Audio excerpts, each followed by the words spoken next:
The episode kicks off with Kim spilling his guts to this AI robot, talking about how his life's a living hell and how he absolutely hates his job. But hey, he's stuck doing it anyway. Does the robot care? Nope, it doesn't give a damn. Just like the middle child in a family, Kim's completely ignored. The AI robot just leaves him hanging, and Kim's left feeling even more depressed. We find out that the robot's name is Pax, and Kim's feeling betrayed because even Pax won't talk to him. Out of nowhere, another AI robot strolls up and tells Kim to move aside because it's got a package to transport. He steps aside, and the robot takes the package and goes. Kim's sinking deeper into his depression, feeling like he's on the edge of madness. He needs real human interaction, the warmth of a person, not cold machines. You don't want your girlfriend to be a robot, do you? Complete the like goal of 4,100 and please subscribe if you're new. I only need your like and subscribe to keep going. The scene zooms out and we see this massive Logitech warehouse with drones flying around and AI robots doing all the work, packaging, delivering, the whole 9 yards. And there's Kim, managing these machines, barking out orders. He glances up and thinks, man, I've really ended up in the wrong place. Then we get the backstory. It all started 2 months ago, right after Kim got discharged from the military. He was ecstatic about getting out, but that happiness didn't last long. His parents called him up and told him they'd moved to another city and left the old house behind. They paid for 6 months of rent on a place for Kim and basically told him, go live your life, make money, be successful. That was the day Kim's hellish life began. At first, Kim was loving it. No parents to nag him, 6 months of rent paid in advance, and a little nest egg from his savings. He figured he'd coast for a bit, maybe land a part-time job at a cafe, meet some girls, and just enjoy life. But the world wasn't that kind. Every cafe he walked into told him the same thing. Gotta have a year's experience, or gotta be really handsome, or better yet, gotta be a girl. Kim's dreams of chatting with girls at a cafe job crushed. So he started applying for other jobs, but one by one, the rejections piled up. 2 months later, his savings were drying up, and depression hit him hard. Feeling useless, Kim messaged his sisters, telling them he felt like the biggest loser in the world. And what did his sisters do? Made fun of him, of course. He's so lazy he's got them saved in his phone as Sister Hash 1 and Sister Hash 2. But Sister Hash 2 had an idea. She had a friend who could get him a job at the biggest delivery agency around. And that's how Kim ended up working at Amazonia. Kim's standing there, still looking up, thinking he can't believe this is his life now, delivering packages in a warehouse full of robots. His partner's a machine, and in return, he doesn't even get a decent conversation. Just as he's lost in thought, his manager walks up and Kim tenses up. The manager says they're out of tuna cans, but the AI system shows the storehouse is fully stocked. He tells Kim to go check the warehouse. Kim smiles on the outside, but inside,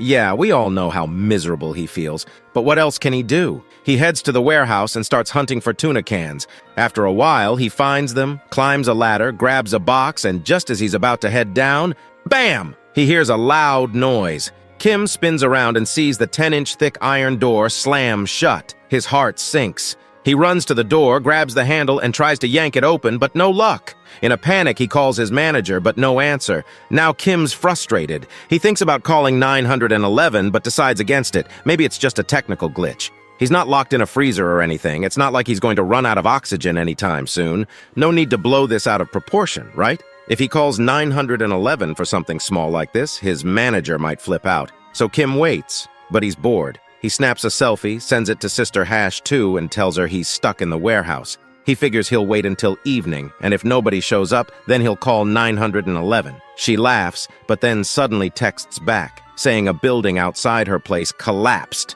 Now Kim's stressed. He tries calling his sister, but she's not picking up. He's starting to get a bad feeling, and just as he's trying to process everything, the ground starts shaking and his phone falls to the floor. The warehouse alarm blares and an AI voice screams for all employees to evacuate immediately. Kim's heart is racing. He starts banging on the iron door, screaming, "I'm still in here! Open the door!" But nothing. 2 minutes pass and he gets no response. Desperate, he decides it's time to call 911, but when he grabs his phone, there's no signal. Kim's mind is racing. He's thinking, has the war started? Is the other country dropping bombs? He's trying to figure out what the hell's going on, but before he can, he hears a thud from outside the door. Kim freezes. His eyes go wide, something slamming against the 10-inch iron door, and it's bending like it's made of cardboard. Kim's hands start shaking. Whatever's on the other side of that door? It's not human. Seeing this, Kim gets real scared. His hands start shaking violently.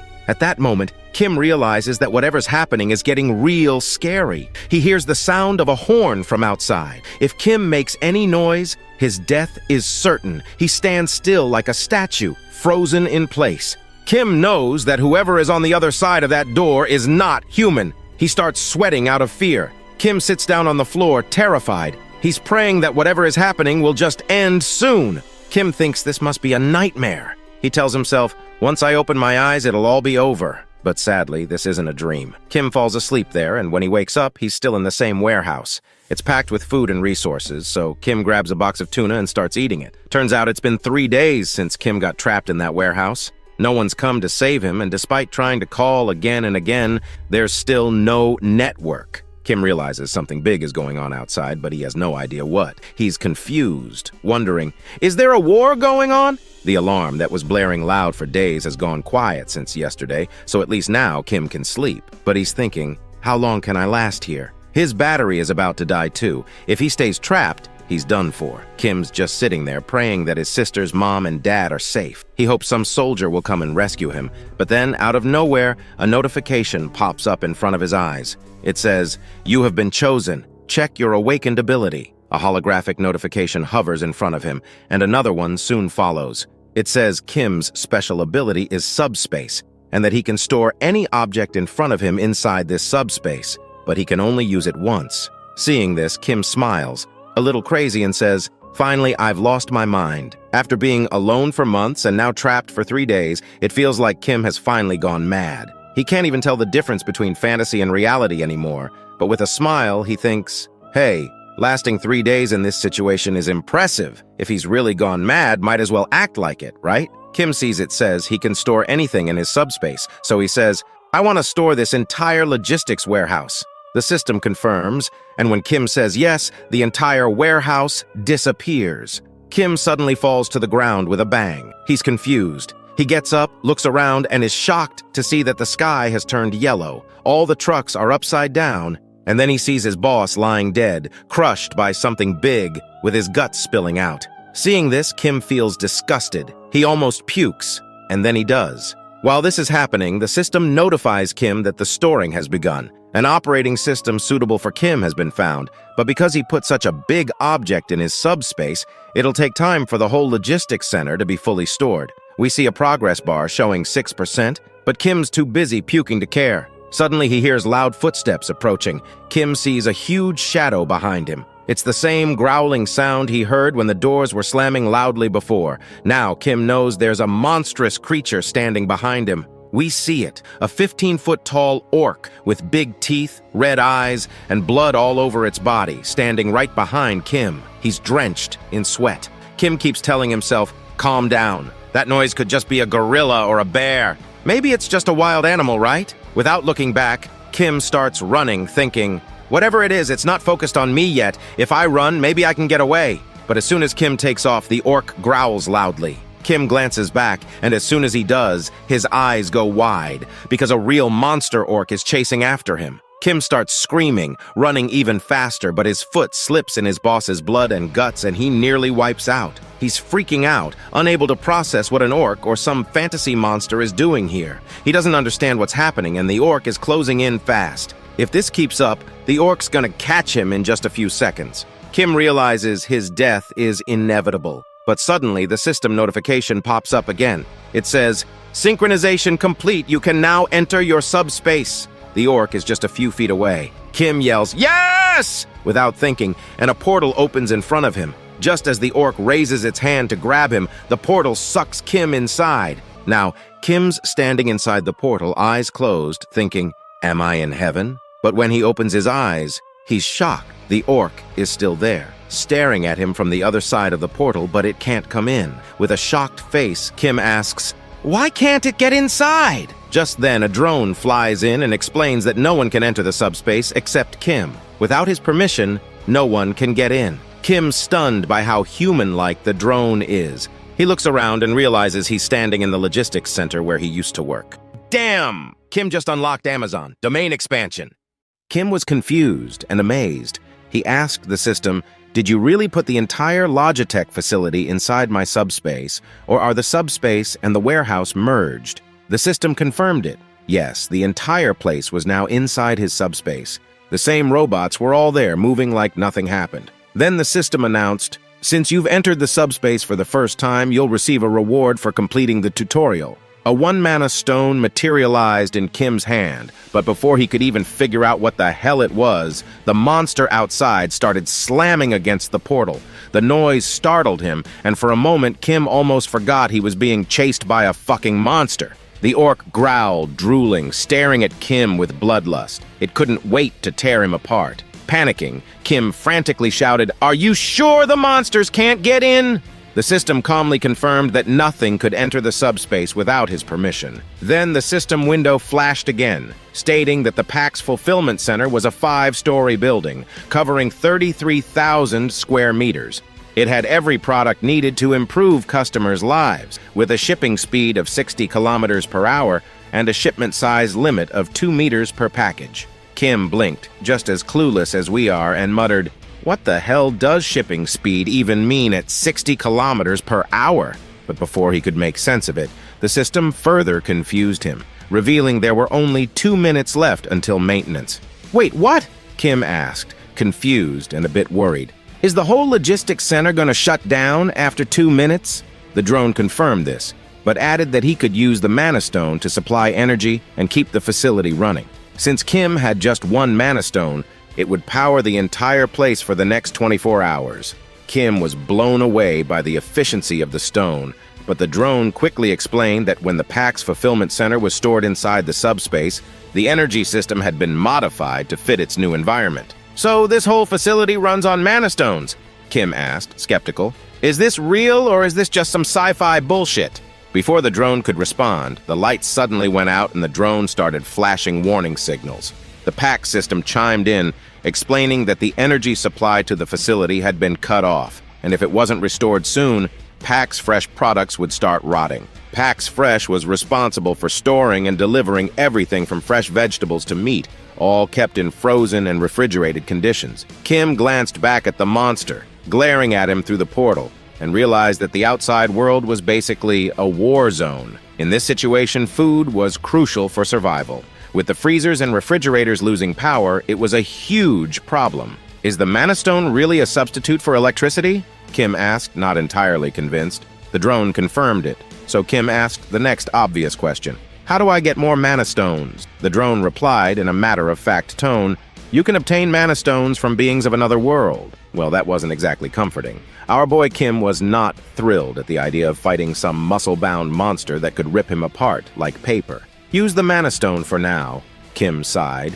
giving in, and then he bolted into the facility to grab some weapons. Once inside, he picked up a handful of weapons, and the system flashed the price for each. He started worrying about running out of supplies if he just threw everything at the monster. Plus, he wasn't even sure if these blades could penetrate the monster's thick skin, so he came up with a plan. He'd focus on wounding the monster gradually. Since the orc couldn't enter the subspace, Kim didn't need to take it down in one go. He just had to injure it, save his resources, and avoid running out of weapons too soon. With all his strength, Kim threw an axe at the monster. It grazed its skin, and the orc roared, now even angrier. Seeing the monster getting even more rage-filled, Kim started to panic, but he kept going. He threw 13 more heavy axes, but nothing happened. Not a single dent on the beast. His plan wasn't working, and he realized he was running low on weapons. Desperate, he asked Pax how many axes were left in stock. While Pax was busy gathering the info,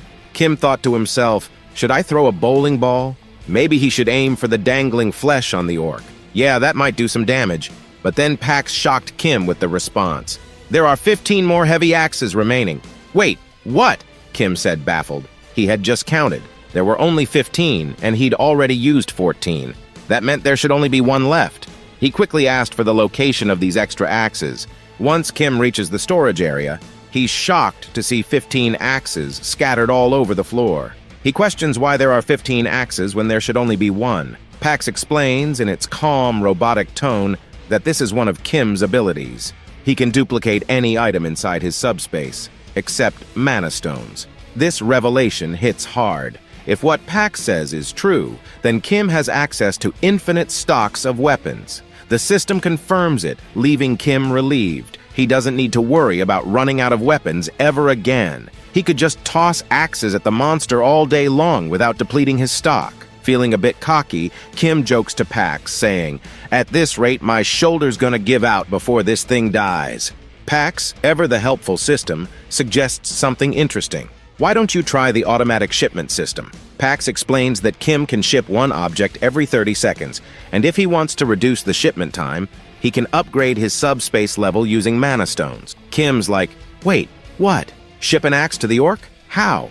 Pax calmly responds, "All you have to do is think about the axe, then shout, 'Ship.'" Kim's like, "All right, let's give it a shot." He thinks about the axe, yells, "Ship," and before he even knows what's happening, the axe rockets through the portal like a bullet, landing right in the middle of the orc's face, killing it instantly. Kim stands there, stunned, his eyes wide open. He's just unlocked Amazonia Prime service on beast mode. Finally, he understands what that 60-kilometer-per-hour shipment speed was all about. Pax then reveals that Kim can adjust the speed, maxing out at 60 kilometers per hour. To go beyond that, he'll need to enhance his skills. Naturally, Kim asks, "How do I level up these skills?" The system explains that he can do so using mana stones. At this point, Kim remembers the monster he just killed and realizes he's going to have to fight more of these creatures if he wants to advance. He doesn't waste time. He grabs some gear from the facility, starting with some lightweight combat boots for around 50,000 Korean won and tactical combat pants for about 78,000 Korean won. He also snags a detailed map of the Seoul metropolitan area and a permanent marker. With his map in hand, Kim circles the Gwangju district and marks the neighboring districts, setting a plan to work his way toward his final destination, Ijeongbu, where he hopes to find his parents. But there's one small problem. Kim's starting from Gunpo, and he doesn't even have a car. He realizes it's going to be a long journey to reach his parents. But hey, in a post-apocalyptic world, a regular bicycle is worth its weight in gold. At this point, it might as well be a Lamborghini. He hops on the bike and starts pedaling through the desolate landscape, determined to survive and find his family. After about 30 minutes, night falls, and he's managed to take down almost 12 orcs during this short journey. He then reveals to us that he has learned one valuable thing after taking down 12 orcs. But before he can explain anything about his discovery, a monster suddenly appears and tries to attack him. Kim quickly retreats into his subspace, leaving the monster outside. While the monster is immobilized, he uses his shipment ability again to deliver the axe with incredible speed. Unfortunately, the axe misses its mark slightly and only injures the monster's shoulder. To use his shipment ability again, Kim has to wait 30 seconds for the cooldown, and there's also a range limit of 10 meters. Despite these downsides, he's learned that his skills are pretty amazing and can be improved by gathering mana stones and upgrading them. Besides shipment, Pax's ability has other applications, and we will figure out soon what that is. Suddenly, the monster notices movement behind him, and when he turns around, he sees the axe flying back into the portal, and then it comes back, hitting him in the face again, sealing his fate on the spot. This is actually the second application of Pax's shipment ability, which is also known as product retrieval. It automatically brings back dispatched items, which is just as convenient as the shipment ability. Kim uses his retrieval ability once more to get the mana stone from the monster. He's kind of curious why he can't simply retrieve the mana stone like this without killing the monster. He then asks Pax the same question and learns that he can only use the retrieve skill on the stone because it belongs to him only after he kills the monster. Nevertheless, Kim steps out of his subspace and reveals to us another piece of crucial information he had learned about this apocalyptic world. Apparently, the bizarre orcs aren't the only creatures ravaging the planet. There are also winged monsters, and he knows it's going to take a lot to hunt one of those down. Suddenly, he hears cries for help. But before he can figure out who is calling, the scene transitions to a man named Choi, desperately trying to run. He's so exhausted that each step seems heavier than the last, and a flying creature is trying to hunt him down. The monster swoops in, slamming the man from behind and sending him crashing to the ground in agony. There's another person behind the injured man, but before this other guy can help his friend up, the monster lands right in front of him and blocks his path. Its ferocious mouth is drooling, as if human flesh is the most delicious thing in this area. But strangely enough, the monster doesn't attack the man standing in front of it. Instead, it turns its gaze toward Choi, who is lying on the ground, groaning in pain. The man is bewildered to see that the monster isn't attacking him and realizes that this creature was targeting Choi all along. Likely because Choi is smaller and seems like an easier target. He has no clue what to do against this giant monster to save his friend, because all he has is this little knife, and he's not sure if this knife can even be used to distract the monster. Just then, the ring of a bicycle bell echoes through the area, and not surprisingly, it's our boy speeding toward them. But these two have no idea who or what is coming their way. Before they can process what's happening, they watch in shock as the monster that was hunting them down is struck by a projectile, sending it sliding across the ground from the force of the blow. The monster was knocked down by a single throw of an axe, leaving both of the men struggling to process what they had just seen. Kim quickly checks if they are all right, but they are still in awe, their jaws hanging open as they try to grasp how someone on a bicycle managed to defeat a flying wyvern with just an axe. The two of them quickly ask Kim if he is a soldier, and they begin bowing their heads in respect, grateful for saving their lives. Kim, glad that they are safe, answers their question by pointing to his uniform. He explains that he is an employee of Paix FC, and they can see he is wearing the company's uniform. This revelation shocks them even more. They had assumed he was a seasoned soldier given his impressive skills and appearance. Even if he wasn't a soldier, his abilities are so extraordinary that if they hadn't seen it with their own eyes, they'd never have believed that someone could take down a wyvern with a simple axe throw while riding a bicycle. Kim is surprised to learn that these people are familiar with the concept of abilities. One of them quickly agrees, mentioning that he has an awakened ability himself, though it's just a modest driving ability. Given the circumstances, he hasn't had a proper chance to use it. The other Choi begins to laugh and admits he feels a bit envious because he hasn't awakened any ability himself. Kim then asks if there are any other people around. Choi confirms that there are not, explaining that they are in Block C, which has a logistics center. A lot of people gathered here, but unfortunately, monsters did too. Most of the people were attacked, killed, or eaten alive. Only around 10 to 15 survivors are left, and they are relatively isolated in Block E's underground terminal. He further explains that they were looking for a road that vehicles could use, and they also wanted to gather some daily necessities, but suddenly they were attacked by the monster. The other person then suggests that instead of talking here, Kim should join them. He's welcome to come with them to their living quarters on the 4th floor of the basement. They assure him that the monsters never attacked that area, so they can sleep comfortably there. They even offer him some light snacks. Kim considers the offer, eyeing the opportunity to gather some info on the vehicles they mentioned earlier. He's desperate for any leads on how to get a functioning ride. After a moment of hesitation, he decides to accept the invitation, even though he's still unsure if he should trust them fully. As they begin to walk away, the camera pans back to the dead monster lying on the ground. That's when our boy, Kim, quickly retrieves the mana stone from inside the beast, tucking it into his subspace. He feels a surge of relief, knowing that these guys have no idea about his ability. And since Kim isn't exactly a benevolent god, he knows he's got a backup plan. If anything goes south, he can escape into his subspace without a second thought.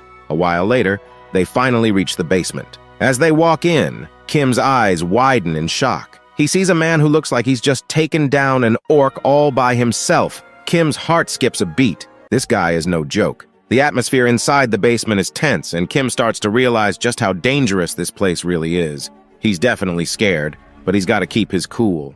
Choi quickly runs over to his friend, asking what happened and if everything is all right. The orc killer reassures him that everything is fine, explaining that the orc must have wandered in by accident. Fortunately, it didn't see them, so they were able to take it out easily. No one is injured, but they can no longer be sure that the place is safe. On the other hand, Kim feels a bit terrified by how dangerous this place is, but he quickly snaps out of his thoughts when the orc killer asks about him. Choi explains that Kim is the one who saved them from the wyvern and used to work for Pax FC. He also mentions that Kim is quite strong, having killed the wyvern with a thrown axe from a distance.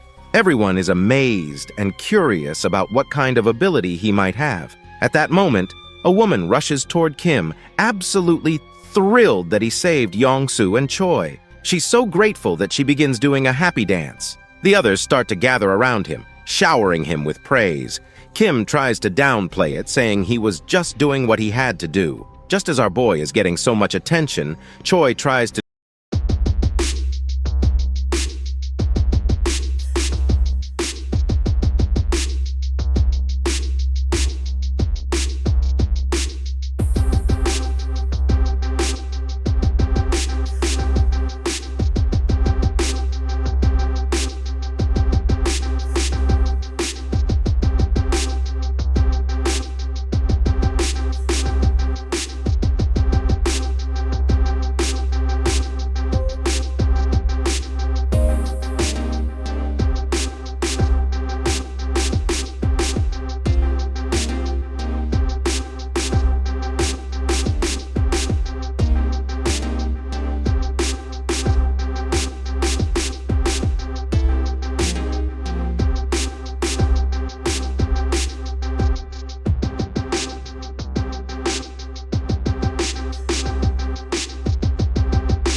He can't ignore that they've been struggling to survive while he was safe in the center. They might have run out of food and supplies, and he's sure they won't be upfront about their situation. He understands their need for secrecy and plans to stay cautious as well. He then turns to the manager and says he wants to check out the situation with the tunnel and the wyvern. He's planning to go scouting, but in reality, he just wants to use his abilities to demolish that horde of monsters and rack up some sweet mana stones.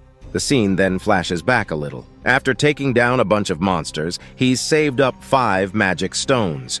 With these, he can cut the cooldown on his shipping ability down to 5 seconds. That's when he sees 3 new shipping abilities. The first one is Precise Delivery, which, as the name suggests, locks onto the target and guarantees a hit.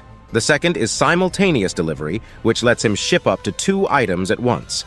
The third is Automatic Delivery, which allows him to automatically deliver designated items, with the timing interval being adjustable. As cool as these sound, each one costs about 10 stones. And our guy is totally looking forward to seeing them in action, though he's still a bit unclear on what exactly automatic delivery does. In the present moment, he's grinning from ear to ear, thrilled that he's saved up the magic stones and looking forward to his scouting mission to earn some more. Or so he thought. His dream of purchasing fantastic abilities is quickly dashed when he finds himself stuck with Yong-Soo, one of the guys he had saved earlier. When our boy asks him why he's tagging along, Yong-Soo says it's too dangerous to go outside alone. Kim quickly reminds Yong-Soo that he was the one being chased by a wyvern, but Yong-Soo insists it doesn't matter because he can't let him go alone. Besides, he's confident that Kim will save him again if needed. Kim then remembers Yong-Soo mentioning he had awakened a driver's ability, so he asks him if he can see a message window or something like that. Yong-Soo says he hasn't seen any message window or anything like that, but he has a gut feeling that he has indeed awakened an ability. It just hasn't fully matured yet. Well, this info isn't exactly reassuring to Kim, and he's starting to feel pretty worried. As night falls, their bike zooms down the road at insane speeds. Kim is literally sweating in fear as he watches Yong-Soo steer the bike with one leg while trying to balance on it. When he asks why Yong-Soo is driving like this, the man responds that there are so many cars on the road and it's hard to see. That's when Yong-Soo spots a wyvern up ahead. Kim quickly tells him to stop, since he can't see a thing. It looks like the monster has finally caught up to their presence, and as it glares at them, Yong-Soo asks what they should do. Just then, a projectile hits the monster, taking it down in one blow, leaving Yong-Soo completely baffled. Meanwhile, Kim calmly tells him to keep his head straight and not look back. While he says this, he sneakily retrieves the Mana Stone and stores it in his subspace. Finally, Yong-Soo points out that he can see the tunnel up ahead. He slams on the brakes, but before Kim can ask him why he stopped in the middle of the road, the reason for their abrupt halt becomes clear. They see a ton of monsters crawling around the area. Yong-Soo is absolutely terrified, and it wouldn't be surprising if he's already sharted in his pants. As one of the monsters starts to walk toward them, Yong-Soo is pretty sure their game is over. Even with the electric bikes, there's no way they can outrun this many wyverns. Just as Yong-Soo braces himself for the worst, Kim decides he has no choice but to use his subspace ability. He quickly calls up his system, dumps his mana stones to cut down the cooldown from 30 seconds to only 5 seconds. Yong-Soo, confused, asks what the heck he's doing, but Kim doesn't bother to explain. Meanwhile, the monster lets out a deafening roar, and every monster in the vicinity starts closing in from all directions. Just in the nick of time, Kim shouts, "Ship!" and a projectile comes crashing down, taking out the monster and saving Yong-Soo. Yong-Soo, still anxious and panicked, glances back and is left wide-eyed when he spots a huge portal behind them, and Kim was standing in front of the portal.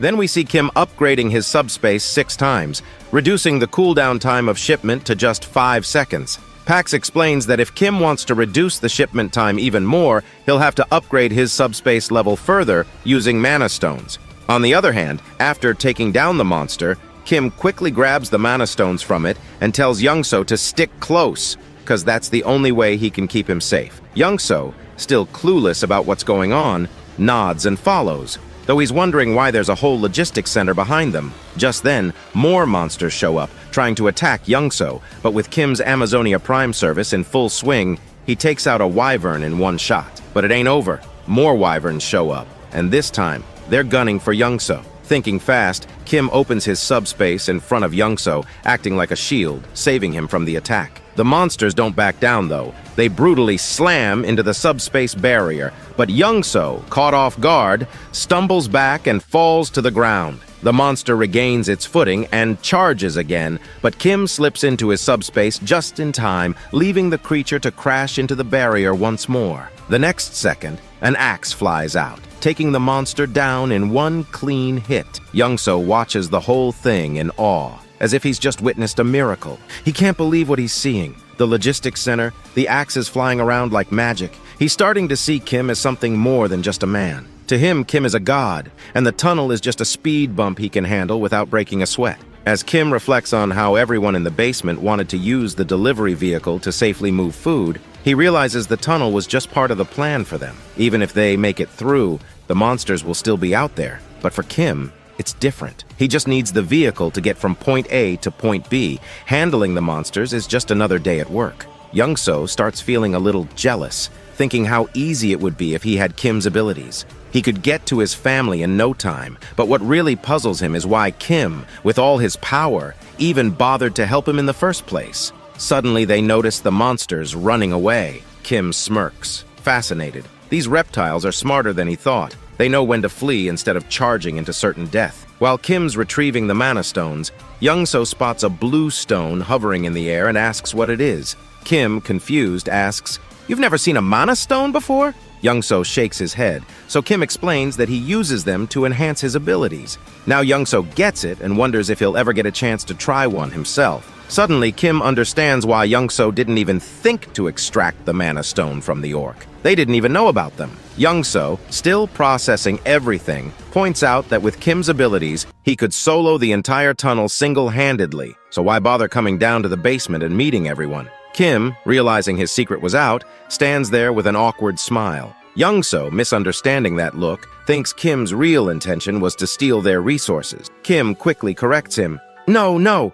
I just came to check things out, see if there were people I could trust after the world went to hell. I didn't plan on clearing the tunnel, I just wanted to see if it was doable." Youngso apologizes for assuming the worst, but Kim reassures him there's no need to worry. "I didn't know the way to the tunnel anyway, so if I'd come alone, I wouldn't have made it through." "You helped more than you know," he says with a grin. Kim then suggests they head back since the wyvern has receded for now, but there's no telling when it'll attack again. That's when Youngso nervously asks how far Kim's planning to go that he needs a vehicle. Kim explains that he's trying to reach his family, and his final destination is Uijeongbu, near the Gangnam district. Hearing the word Gangnam, Youngso is startled. With a trembling voice, he says, "I'm heading to Indeokwan, which is on the way. If it's not too much trouble, can I come along with you to Indeokwan? My family's there." Kim isn't sure how to respond at first, but Youngso continues, saying he's not confident he can make it home safely on his own. "My driving ability won't help me in a fight, but with you around, we've got a better chance of getting through." Youngso promises to help Kim reach Gangnam faster than anyone else and swears he won't be a burden. He even offers to provide food along the way. Kim starts seeing some real value in this partnership. Youngso's driving skills are beyond doubt, and more importantly, if this guy is on his side, he won't spill the beans about Kim's abilities. It's a win-win situation because Kim fears that if his abilities became known, there's no telling what people might do, maybe even try to assassinate him, though that might be overthinking it. Still, better safe than sorry. So all in all, Kim finally gives Youngso the green light to tag along, and Youngso perks up like a kid in a candy store. Kim then tells him he'll handle the tunnel and makes it clear that Youngso should keep his abilities a secret. He even asks him to make sure everyone else stays out of his way. Youngso eagerly agrees, promising to ensure that everyone cooperates. He's super positive about it, ready to do his part. But things don't go as Kim hoped, because that foolish guy went ahead and told everyone that Kim would be able to break through the tunnel on his own, using his awakened abilities. All they need to do is wait outside until he's done, and then they can move forward. Kim is left wide-eyed and clueless, seeing that Youngso just spilled the beans on what was supposed to be a secret. The others are astonished by this news and are eager to see how Kim is going to pull it off. Youngso, on the other hand, is more than happy to explain, while Kim curses his rotten luck, realizing he's now in a tough spot. In the end, Kim steps up and says that by tomorrow morning, he'll have the tunnel cleared for everyone to leave. In his mind, Helping them is the best plan he has, considering they still have food supplies, which should keep things relatively calm. Once the supplies run out, chaos will likely erupt among everyone, so it's wise to clear the tunnel and ensure everyone can leave safely. That's when the manager calls out to Kim, saying he won't pry into his abilities or ask any questions about them. Instead, the manager respects him for the decision he has made to help everyone. He offers some food supplies from their reserves to Kim, which leaves him quite taken aback because this much generosity is just too much. The manager explains that since Kim risked his life to scout the tunnel, all they can offer in return is a bit of food. Now that he's even clearing the tunnel for them, they feel they can't repay him enough for his kindness. They apologize, saying all they can offer right now are a few words of gratitude. Kim tries to explain that he did it for himself because he wanted to, and that they shouldn't have to go to such lengths to help him. He insists that the food must be meant for their families and tells them to keep it. Young-so, however, steps in and tells Kim to just take it, and further points out that rejecting the food would be too harsh for everyone involved. Young-so also reminds Kim that he has a family too, just like everyone else. At that moment, Kim sees how excited everyone is to reunite with their families, and it makes him feel a pang of sadness because he doesn't want to let them down. As everyone enjoys their time together, the next day arrives. When they finally reach the tunnel entrance, Kim tells everyone to stay back. He then starts pedaling his bike into the tunnel, determined to clear it out and come back. As he gets closer to the tunnel, he begins to spot the monsters. But before we see him battling them, the scene flashes back to his childhood. We see young Kim with a sore eye from a fight with his sister. He complains about it to his father, which leads to another argument with his sister, and they eventually start beating the shit out of each other in front of their father. That's when his father points out how close they seem to be. His father reflects that he was an only child, so he always envied the bond between siblings. He tells them that they have no idea how envious he is of their relationship. And even though they may argue now, they'll soon realize how truly precious family is. Suddenly, their mother bursts into the room, leading to a hearty argument between their parents. It's at this moment that Kim feels the warmth of family. The scene then transitions to the previous night, where Kim is recalling all these moments with his family after seeing how everyone is overjoyed at the prospect of finally reuniting with their families. Knowing that Kim would clear the path for them, they spent the entire night like that, basking in the warmth of anticipation. When midnight strikes and everyone falls asleep, Young-so wakes up to use the bathroom. Noticing that Kim is missing, he heads outside and asks the patrolling guards about him. They report that Kim said he was going out for some fresh air a while ago. He then walks further and looks around and finally spots Kim. He quickly asks why Kim can't just sleep, and Kim replies that he can't sleep here. Just as Young-so looks ahead, he is absolutely boggled out of his mind to see that the entire vehicle is filled to the brim with food and supplies. Young-so finds this ridiculous and quickly asks why Kim is giving away so much stuff. Kim just casually mentions that he only loaded about half to avoid making the vehicle too heavy, but this amount should be more than enough for everyone. Young-so is even more astonished when Kim says this is the last vehicle he had to load. The realization hits Young-so quite hard because if this is the last vehicle, then Kim must have packed the other 15 vehicles with the same amount of supplies as well. Kim quickly tells him to keep this a secret from everyone else. Young-so, however, points out that if Kim is giving away all of this stuff, what will they use during their journey? Kim just casually says they still have plenty of supplies left. Young-so is left astonished to hear this, realizing that the amount of supplies Kim just generously gave away is more than what you'd find in an entire logistics center. He can't fathom how much Kim must have in stock to give away so much. We return to the present, where Kim is effortlessly demolishing monsters like it's no big deal. As he fights, he thinks about how much easier it would be if he could just put all the people into his subspace and carry them to the other side. Unfortunately,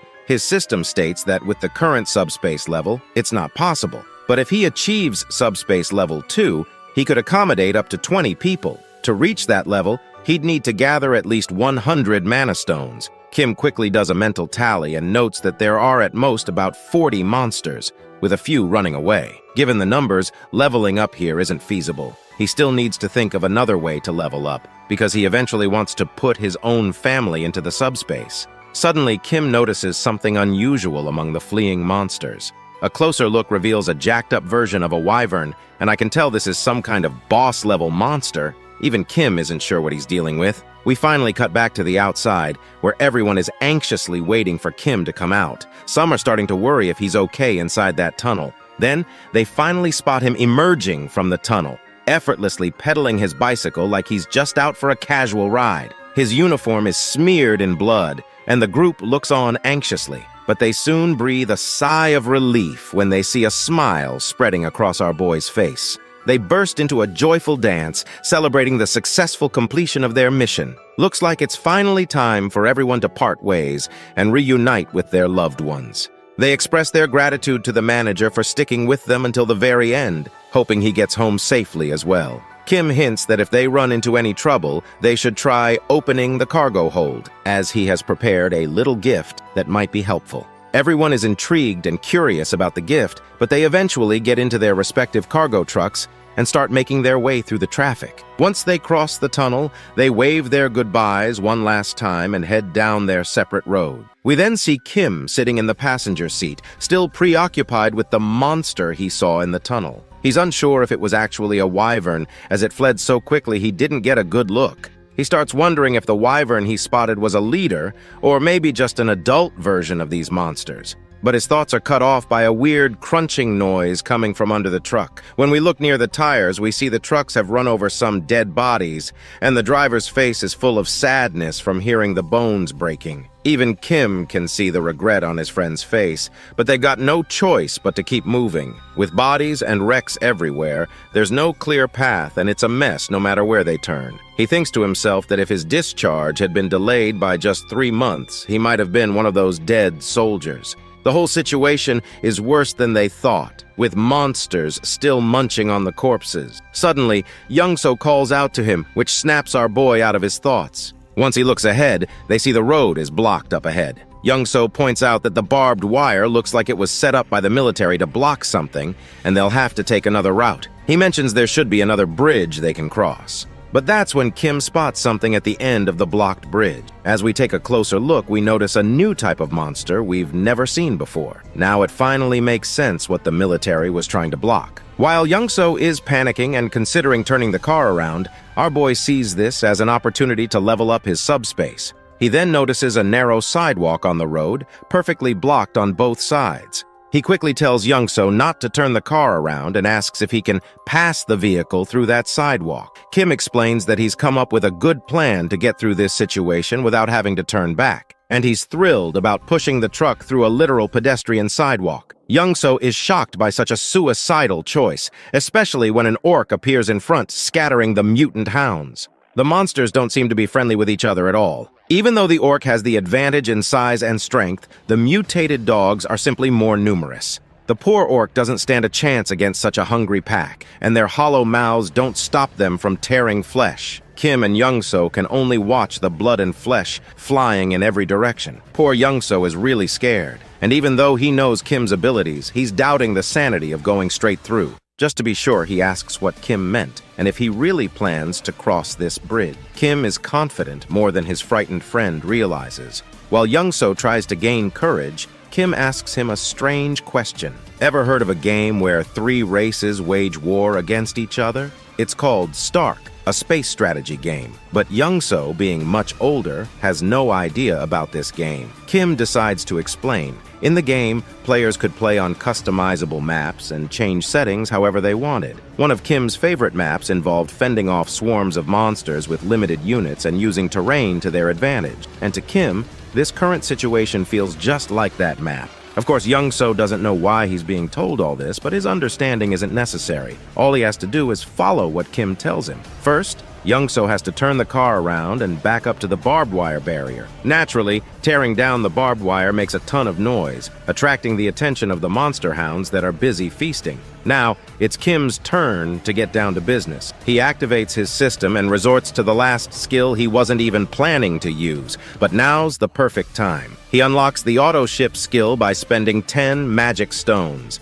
He immediately asks Pax to use all his remaining magic stones to increase the shipping speed. Pax did so without delay, and now the shipping speed had increased to 100 kilometers per hour. Now that everything was ready, Kim could invite the mutant hounds that had been eating the orc to come at him. After a hearty lunch, it's playtime. The unsuspecting dogs rushed forward, but they didn't make it in time. The double-door refrigerator quickly demolished them completely. As you can see, this game was not fun for the hounds. It didn't end with the first refrigerator. More and more came after it. In just a few seconds, Kim received 12 magic stones and he was very happy about it. The reinforced shipping range and delivery had been improved while he was still clearing the tunnel. Kim might be throwing axes instead of refrigerators now, and together with the recently improved precision delivery, it could be quite effective. But while using precision delivery last time, Kim found out that this skill doesn't track the target all the way. Instead, precision delivery only slightly corrects the direction according to the movement of the target.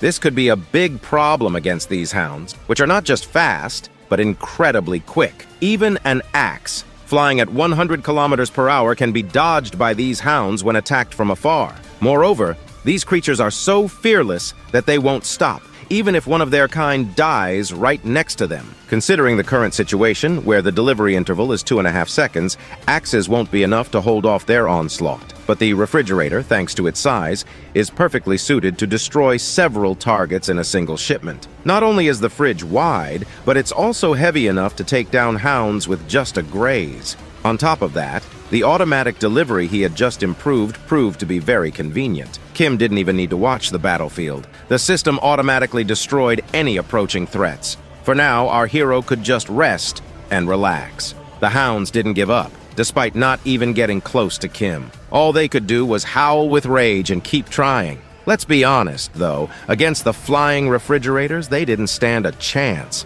As the battle continued, Young-So had the carelessness to look back. He nearly lost his jaw in surprise when he realized what he saw. He thought Kim could only throw axes, but here were refrigerators that were beyond his imagination. Okay, one flying refrigerator was something he could still picture, but a new one every 2 seconds was unbelievable. Plus, why would the logistics center have so many refrigerators in stock? Young-So began to wonder if the stock being retrieved was coming out as new products. Even if axes are indeed retrieved and reused by Kim's system, how it could work with refrigerators was unclear to him. Young-So just couldn't believe it and froze in place. He didn't even notice when Kim came back to him and asked if he wanted something to eat. Young-So finally realized what was going on and asked a question to make sure. He wondered if it was possible that Kim's supply was infinite. Kim was a bit surprised by the question. He thought Young-So had figured it out a long time ago, but he was wrong. All this time, Young-So had thought Kim was collecting axes after using them to recharge them,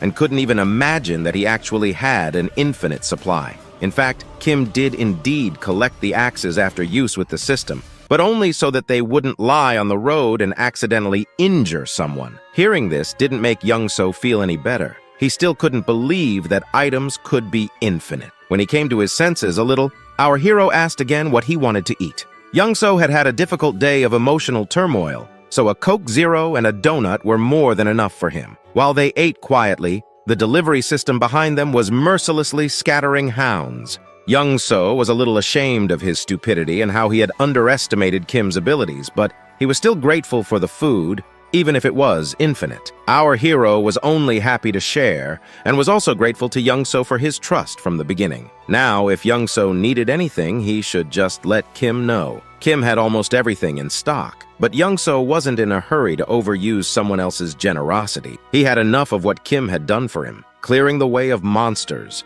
and helping him get home faster. After crossing this bridge, it would only be about an hour's journey to his home. Kim was happy to hear that his friend would be able to see his family soon. Young-So was too, but he also had fears about what he might find there, just hoping that his family was safe. Kim understood him well, for he too was worried about his own parents and sisters. He wanted to give Young-So a gift and noticed his ragged clothes. He shouldn't return to his family like this. Besides, the hounds were still continuing their futile attempts, and they had time to solve the clothing problem. The only remaining question was what style Young-So would choose. He was already uncomfortable with Kim helping him, even with clothes, but he didn't refuse.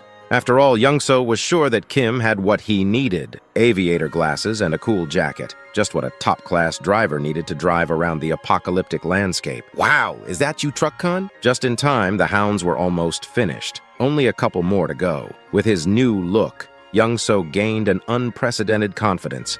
and sure of the truck's durability, he decided to head out right away. His movements were fast and precise. Even Formula One drivers would envy him. Kim barely had time to grab on tightly before Young-so slammed the gas. The remaining hounds didn't even try to stop them as they drove straight down the narrow road. Young-so was lightning fast when it came to anything about driving. At this rate, he only needed 20 minutes to drive home. But Kim had to hold on tight. The truck flew down the broken roads like it was on a highway. Poor Kim shouted in vain for Young-so to drive slower, and it looked like he was about to throw up. Luckily, his suffering wasn't long. They finally arrived at Young-so's house. Or rather, what was once his home. Now it was a ruin. Young-so stands outside his house, staring at the broken-down buildings from the window. The destruction is brutal, and in his mind he's trying to convince himself that these buildings were old. That's why they fell apart. But deep down, Young-so's hand is trembling. He's standing in front of his own door, scared out of his mind, afraid of what's on the other side. He's thinking, what if my family isn't there? What if I open this door and find their bodies? His fear is suffocating. He keeps repeating to himself that they're safe, that he'll open the door and everything will be fine. But his hands won't move. He's too paralyzed to turn the handle. Kim, standing behind him, watches and knows exactly what's going through Young-so's mind. The man drove like a madman, clearing what should have been an hour's drive in just 20 minutes, all for the hope of reuniting with his family. It shows just how desperate he was to get here. But now, face to face with the possibility of finding something horrible, Young-so can't move. Kim understands. If it's a corpse he finds behind that door, Young-so might as well die too. Kim knows Young-so won't be able to open it, so he steps up, places a firm hand on Young-so's shoulder, and offers to open the door for him. Young-so freezes. A mix of frustration and fear painted across his face.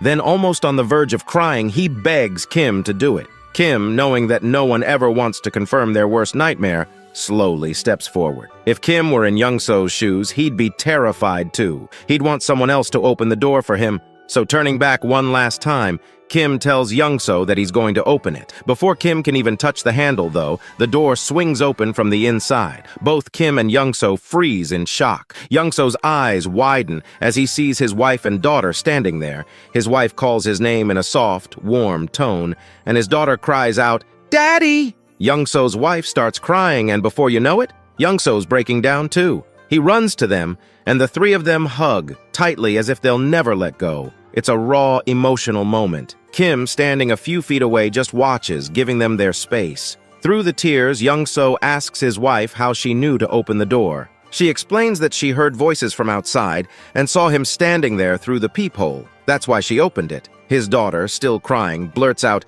"Dad, I hate you! Why did you make me wait so long? I was so scared!" After a while, Young-so's wife finally notices Kim standing in the background. She asks, "Who's this?" It's only then that Young-so remembers Kim's presence. But before he can explain, Kim's vision starts to blur, and suddenly, bam! He collapses to the ground. Young-so shouts, calling out to Kim, but Kim can't hear anything. His body is shutting down. He hasn't slept properly in 3 or 4 days, and the exhaustion finally caught up to him. The darkness overtakes him, and Kim slips into a dream. In the dream, he's hit by brute force, but it's not a punch, it's a pillow. And standing there, holding the pillow, is his elder sister. She swings it at him, knocking him to the ground, and Kim shouts at her, asking why she hit him so hard. "It hurts!" he complains. But his sister just looks at him, annoyed, and says, "What do you mean hard? That was a soft hit. You're such a crybaby." She's unbothered, brushing it off like it was nothing. Meanwhile, Kim is ready to run to their dad and tattle on her. He storms off, determined to complain to their father, but his sister couldn't care less. She stands tall, holding the pillow like a champion, declaring she's won the pillow fight championship of the month. Suddenly, the scene shifts. Kim's dad is sitting with him and his younger sister, trying to mediate a sibling argument. He calmly explains that family, as annoying as they can be sometimes, is precious. One day, Kim will realize just how lucky he is to have them, and how much love there is in those sibling squabbles. Kim's father reminds him that no matter how much they fight, the bond they share is something to cherish. After that, Kim's mom storms into the room, scolding Kim's dad like it's her job. She's frustrated, telling him she asked for help with dinner, but here he is, just chilling. The scene cuts to the whole family sitting around the dining table, eating delicious food, laughing and sharing stories. As they sit, Kim's mom calls out to his older sister, Soil. You can tell she's suspicious as she questions Soil about always being on her phone. With a raised brow, she asks if Soil's got a crush on someone. Soil, looking all nervous, brushes it off, explaining she's still in middle school, and it's just her friends texting her nonstop. That's how things roll these days. From the outside looking in, this family is lovely, pure peace and joy. Kim's dad, who can't help but jump into the convo, starts talking about how Soil is into boxing and tells her there's a sports club at Young Korean Middle School she should check out. With a smirk, Soil confesses that the only reason she picked that school was for the boxing club. Meanwhile, Kim's ears perk up at the mention of middle school. Fast forward a year, and we see Kim has joined the same middle school as Soil. He's hyped, ready to make new friends and have fun, but things take a hard left. Nothing goes as planned. Instead of making friends, Kim finds himself being bullied day in and day out by the seniors. They beat him, mock him, and Kim, being a crybaby, doesn't fight back. He just takes the hits day after day. But one day, someone steps in. Soil, his savage older sister, rolls in like a storm. With a creepy, deadly look, she grabs one of the bullies by the hand and with one punch, breaks it. Kim is beyond happy to see his sister, his savior. But that joy doesn't last. Soil, annoyed by how weak her little brother is, announces that from that day forward, Kim's training begins. And so begins Kim's hellish days of being trained by his devilish sister. The training is brutal, but it works. Soon enough, no bully dares to mess with Kim again. For a while, life seems all right. Kim makes friends, has fun, and cruises through middle school. But as time passes, we see his younger sister land a job at a nursing school, leaving Kim and Soil both shocked, while Kim is chilling on his PS5, barely keeping up. Then comes the moment that flips his world upside down. Kim's dad walks in, telling Kim the time has come. Kim doesn't get it at first, but when it hits hard. It's time for his military enlistment. The family is worried, even though Kim tries to act tough. On the outside, he's all big man, but inside he's crying. He doesn't want to leave his family behind. And after that, well, we all know how it played out. Then slowly, Kim's eyes flicker open. He's confused, a bit scared. He's lying in a bed, unsure of where he is. He remembers being unconscious, standing outside Young-so's door, meeting his family. But everything after that, blank. He has no memory. His mind races. Has Young-so betrayed him? Instinct kicks in and Kim opens his portal, pulling out a heavy axe, gripping it tight. Then, out of nowhere, a warm, polite voice interrupts his thoughts. Kim turns